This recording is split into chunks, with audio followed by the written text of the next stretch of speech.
Waaqayyo gooftaan balaa tasaa gadda tasaa isinaa oolchu. Saba keenya uummata goofarra kan ga'e jechatu nama hanqata. Waaqayyo garuu hin hamatamu hin komatamu. Kun balaa uumamaati waan ta'eef homaa gochuu hin dandeenyu. Haa ta'u iyyuu malee waan gochuu danda'uu qabnu gochuu danda'uu qabna. Du'a oolanii mana yaala kan jiran jiru. Du'a oolanii saba isaaniif, ijoollee isaaniif, haadhaaf abbaa isaaniif kan gaddan jiru.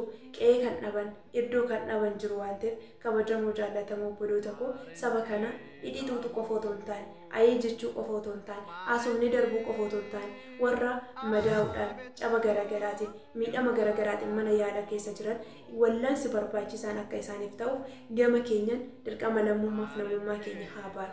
Akkasumas immoo bakka kan dhaban, qe'ee kan dhaban iddoo isaaniitu jira waan ta'eef karaa kanaanis waan dandeenyu hundumaa gochuu danda'uu qabna. Nama sadi taatanii wal bira yoo jirtan saba kana waa'ee isaanii haasoftanii dhiisuu qofa otoo hin taane maal gochuun qaba, ga'een koo maaliin jettanii ofitti haasa'uudhaan walii keessan mari'achuudhaan akka isin dirqama namummaaf lammummaa keessan baatan isiniin jechuun jaaladha. Waaqayyo isin haa eebbisu. Eebbifamaa. Waaqayyo gadda tasaa balaa tasaa isin haa oolchu obboloota koo.